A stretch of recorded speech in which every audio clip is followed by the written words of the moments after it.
All right, how's it going, Honors Hall? So I'm going to go ahead and get us started with this. This is Sophomore Housing 101. So we're going to cover some myths about housing and about signing apartment leases and just some information in general that'd be good for you to have. We're going to give you kind of a list of what you should be, or some apartments you can maybe look into. And we're also going to give you a list of, things to think about before you, sign a lease, before you decide if you're even going to live in an apartment or maybe a house, or if you want to live at home because it's online, perhaps. And also, we're going to talk about, some options. We're going to highlight a few of the more known apartment complexes, especially in university housing here at WVU. So starting right off the gate with some myths, just to make sure, you don't end up in Llama Palace over here. Uh, you know, Myth number one that I see and I've seen as an RA, for 3 years here at Honors, I must sign a lease in November to get a good place to live. This is completely false. This is just absolutely not true.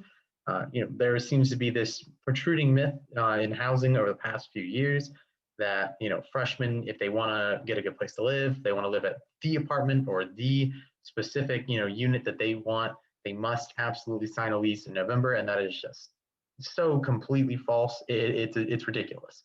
It's not at all true. There's nothing that says, you must sign a lease in November. I've known people that have gotten leases in July. Now, obviously, you don't want to wait that late. That's, a month before classes start, if that, but it is possible. And to be honest, the more sweet spot area there is probably between, January, February, all the way until like early May. That's where you want to be. That's where you're signing a lease and you've thought it out. You've found your roommates. You've found people who you're comfortable living with. There's really no rush, and there's no reason at all that you should be signing a lease this early. In fact, you definitely shouldn't be. Shop around a little bit, and we'll get to that as we go through. Myth number two is always cheaper to have a roommate. This is the general rule because for the most part, you'll notice that prices go up a little bit as you get to like a 4-person bedroom, but they don't go up enough when you're splitting the price between 4 people. It's the overall price goes down. That's the general rule, but that is not always true. There are some areas where it's cheaper to live in a 1-person, single-person unit here or a 2-person unit here than it is to live in a 4-person unit at this other apartment complex. So we don't have any of those specifically listed out in here in this PowerPoint view, just because that's something that you can kind of figure out by shopping through the prices and determining which places you want to live in the first place. But it is not always cheaper to have a roommate. And you should always consider your mental health when it comes to roommates, especially during, COVID and pandemic times. I can get out of my lease if I decide not to live there or if all of my classes are online. This is false. It's not impossible to get out of a lease, but it really comes down to the landlord. And probably 98% of landlords are going to tell you that, you signed a lease, you signed a legally binding contract. If they can't find another tenant right away, or they don't think they're going to be able to find another tenant, they are well within their rights to tell you owe them the money of the lease. You owe them the price of the lease, the cost of the lease. You have to buy out your side of it if you want to get out of it. And that's part of the reason why we're doing this right now is we don't want any of you guys to be signing up for apartments in November and realizing that all your classes are online, so you're just going to stay home next semester or something. We don't want that, and then you're paying a lease for a place you're not even living in. That's just not a situation we want to be in. And hopefully we can keep you guys from ending up in that if we can. I don't need to read the details of the lease when I sign, as all landlords are trustworthy. This is also completely false. People will put in, information into their lease that is very, nuanced, very hidden. Things like, if there's a chip in the paint, or if it's not exactly in the right setting for the furniture, when when you leave, then they will keep your deposit and things like that. You shouldn't just assume blindly that every single landlord is going to be, absolutely true to their word and 100%, honest Abe. So I would say definitely keep your eyes open. I'm not telling you to be, distrusting of people or landlords in particular, but it's always good to, take your lease to a lawyer or have someone who's, older than you, like your parents or your guarantor of any kind, take a look at it and look through it. Someone who has been through this process before and knows what to look for. Some do's and don'ts to that end. Anytime you're going to sign a lease, especially, if you're under, 25 really, you need to have a guarantor. You need to have someone who can co-sign on your lease with you. You need to speak to your parents. Chances are they're probably the ones paying for your lease, at least right now. Someone who is helping fund this for you That's someone who deserves to be in on your decision making and also really should be in on it before you sign a very expensive lease that perhaps isn't going to turn out as well as you would like it to. This is something to talk about. It's just don't rush the decision. Shop the options too before making your choosing just the most expedient thing. Meaning the first place you like, don't necessarily, don't walk out of there and say, we're signing the lease right now. I loved the showroom. There's no guarantee that the room you get is going to look just like the showroom. And there's no guarantee you're not going to find some other apartment complex that you like better. It may seem obvious, but a lot of people like to say, I'm going with my gut, I'll choose this place without looking at all their options. And that's probably not the best way to go about doing it.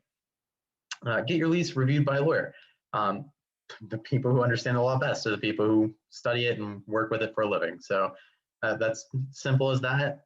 Get it reviewed by someone who can point out things that are, perhaps not acceptable in a lease, or things that, landlords can legally do, but that you really don't want to have in any sort of, legally binding document. So take good care of the apartment or housing option that you rent.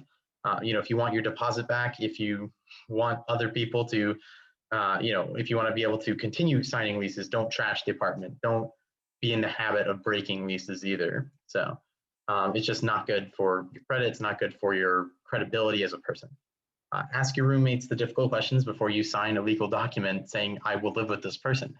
What it comes down to is, you need to know when they go to sleep a lot, or if they plan on having a ton of guests over, especially during a pandemic, how they feel about, keeping the place clean. The easiest ways for roommates to get really, ticked off at each other is someone's leaving all of their dirty pots and pans in the sink for months on end, and the other person always ends up cleaning them just because they need to be able to use the sink. This is the kind of thing you want to talk about and get out in the air and avoid having any issues with before you live with them, 24/7 next year or any years after that. And obviously don't do the opposite of any of the things on the left. So pretty much the don't list here is don't treat your apartment like it's owned by you. Don't scrape up the carpet. Don't get a dog and let it, use the bathroom all over your apartment floor and then never clean it up. If you spill on the carpet, clean it up as best you can. Don't treat it like, oh, this is just, it's mine. Who cares if it turns out a mess? Because your landlord cares, definitely. And also, don't sign a lease without speaking to your parents and guarantors. It's probably the most important one. So let's go ahead and look at some options for housing for sophomore year. And obviously this goes beyond sophomore year, but for now, we're just focusing on getting you somewhere to live next year. So some of the most famous ones are U Club, U Place, Pierpont, Vandalia, Campus Evolution, The Ridge, Mountain Valley, The Lofts, Stayed on Campus, Copper Beach Apartments, West Run, and many others throughout the entirety of, Domain, for example, throughout the entirety of Morgantown. But there's just so many that we couldn't cover all of them in an hour. So the first thing to do when you're looking for an apartment, what if I don't want to live in an apartment? Well, that's okay. There are housing options other than apartments. So for one, you could live in a residence hall still, even as a sophomore, junior, or senior. The only residence halls that do not accept anyone other than freshman students are Honors Hall and Lincoln Hall. They're just for honors freshmen and RAs. What should you keep your eye out for overall? So now that we've covered some specific examples, what do you think you need to look out for? What are the kind of major things to notice? One of them is that it does need to feel right to you. Like you don't have to go there and be like, this is the apartment of my dreams. But if there's something that feels off about it, more so than anything, it's just like something's bugging you. You can't really put your finger on it. You just really don't like it. And don't think about it in the context of the showroom itself, but think about it in the context of what the showroom means, what the general rooms would be like based on the showroom. And that's a good way of knowing if it feels right, or if it at least doesn't, or if it at least feels wrong, which is definitely a bad sign and probably not where you want to live. Are the utilities included in the rent? Are they separate? Is the rent that much higher because of it? Now, if I, say it's $800 a month at this room in U Place, and it's, $700 a month at U Club, but all of the U Place utilities are included. What about a U Club then? How much can I get if I pay for internet, water, electricity? How much am I looking at? Am I looking at $100 difference there from utilities or no? So that's the kind of thing, internet too, of course, and that's the kind of thing to be thinking about. Is it spacious enough? Maybe I have a ton of clothes and it doesn't have a big enough closet. It's got a very small closet. I can't fit all my clothes in there and I want all my clothes up there, or I need them all up there.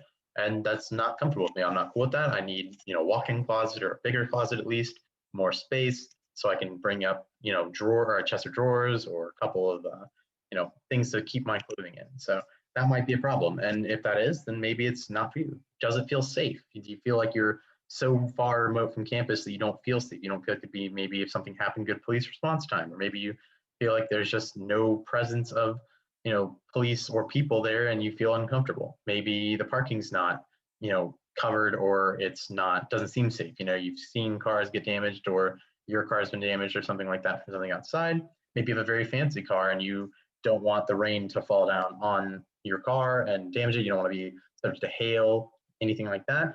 Then that might be a problem. How convenient is the location? How about the roads getting there? Is it far away from campus? Do I care about being far away from campus? Would I rather be closer to amenities like, Domain is very close to the University Town Center, which is very nice if you're trying to go shopping at Walmart or Target, go to the Starbucks, the bookstore, but it's not so nice if you're trying to get to campus in a reasonable amount of time and you have to account for traffic. That can be a problem. Do I intend to drive a lot? Do I want to be closer to campus or closer to groceries, et cetera, and entertainment? Some major takeaways: don't be in a rush.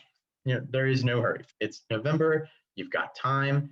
Do your shopping the same way you would shop for clothes or games or entertainment, movies, shows on Netflix. Give that same dedication to your shopping for any place you're going to live ever, your entire life, the rest of your life. That's always how you should be doing it. But particularly these next few years, it can really impact your grades, your ability to be successful at the university if you're not comfortable where you're living. So there's no requirement to sign a lease in November. That's absolutely ridiculous. Get that one out of your head if you've ever had it in there. If you haven't, great. Investigate your potential home thoroughly before signing a lease. If you are planning to live in a house in particular, get it inspected. Find out if there's been previous issues with it. Make sure there's no water damage anywhere, or if you walk in and they say, oh, it's dirty now, but we'll get it clean. That's not always a great sign, because if you then walk in, you sign the lease and you walk in and it's dirty, well, it's dirty. At that point, you pretty much have to pay to get it fixed, or you have to get in contact with your landlord and hope that they'll do it. So before visiting some different options, make a list of the things you want. So kind of save yourself some time in this too. Just because we do want you to take your time doesn't mean you have to waste your time.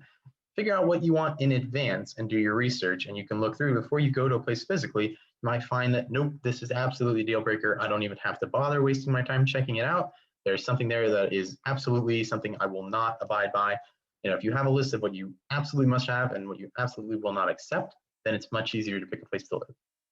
Price is important, but it's not the most important thing. You should always be thinking about how much more are you going to enjoy living at this place than somewhere else. Will that mental health benefit help you more than the money would? So is it more valuable to you to have that mental stability, that feeling of safety, that enjoyment in your daily life, or that extra couple $100s that you're going to save per year? And I realize it may not be you all that are paying for this yourselves, but that is something to think about, and that's something for your guarantors to think about as well. Where can you learn more about this stuff? All of this information is either available at each of these different apartment complexes' individual websites, which is a great place to go when you're shopping through them to figure out where you want to live, housing.wvu.edu. And of course, you can learn about this in person when you visit, and you can learn about things on tours, but keep in mind always that tours are designed as a marketing practice to sell you on the place. They want you to stay there. They want you to choose to live there. And that doesn't mean they're going to show you false things, but they're going to show you the best possible thing they can offer.